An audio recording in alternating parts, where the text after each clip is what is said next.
Assigned భూముల కేసులో Chandrababu Narayana quash పిటిషన్లపై CID పిటిషన్లు దాఖలు చేసింది. ఈ కేసుకు సంబంధించిన విచారణను హైకోర్టులో నవంబర్ 1వ తేదీకి వాయిదా వేసింది. అసైన్డ్ భూముల కేసులో తీర్పు రిజర్వ్ కేసు విచారణ రీఓపెన్ చేయాలని సిఐడి పిటిషన్లు వేసింది.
అసైన్డ్ భూముల కేసులో చంద్రబాబు నారాయణ క్వాష్ పిటిషన్లపై సిఐడి పిటిషన్లు దాఖలు చేసింది. ఈ కేసుకు సంబంధించి విచారణను హైకోర్టులో నవంబర్ 1వ తేదీకి వాయిదా వేసింది.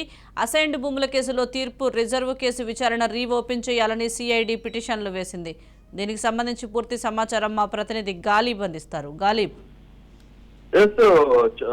అసైన్డ్ భూములకు సంబంధించి ఈ కేసుపై విచారణ ప్రారంభమైంది. విచారణ ప్రారంభమైన నేపథ్యంలోనే గతంలోనే ఈ కేసుకు సంబంధించి క్వాష్ పిటిషన్ ను నారాయణ అట్లాగే చంద్రబాబు హైకోర్టులో వేశారు. ఇందుకు సంబంధించి ఇప్పటికే వాదులు ముగిసిన నేపథ్యంలోని ఈ కేసుపై తీర్పును హైకోర్టు ధర్మాసనం రిజర్వ్ పెట్టింది. ఈ నేపథ్యంలో ఇటీవల ఈ కేసు మరోసారి రీఓపెన్ చేయాలి అనేది కూడా మరో పిటిషన్ ను సిఐడి అధికారులు హైకోర్టులో దాఖలు చేశారు. ఈ పిటిషన్ పై కొద్దిసేపటి క్రితం హైకోర్టులో విచారణ ప్రారంభమైంది. ఈ కేసుకు సంబంధించి కొత్త సాక్ష్యాలను సిఐడి అధికారులు హైకోర్టు ముందు ఉంచారు.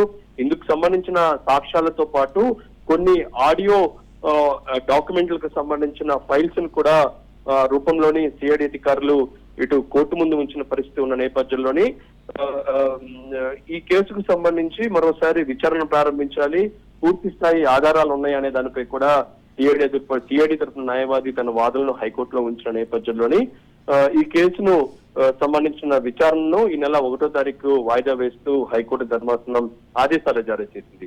అయితే ఈ కేసుకు సంబంధించి రీఓపెన్ చేసి విచారణ ప్రారంభిస్తున్న నేపథ్యంలో కౌంటర్ దాఖలు చేయాలి అనేది మాత్రం ప్రతివాదులుగా ఉన్న చంద్రబాబు అట్లాగే నారాయణకు సంబంధించిన న్యాయవాదులను హైకోర్టు ధర్మాసనం ఆదేశించింది.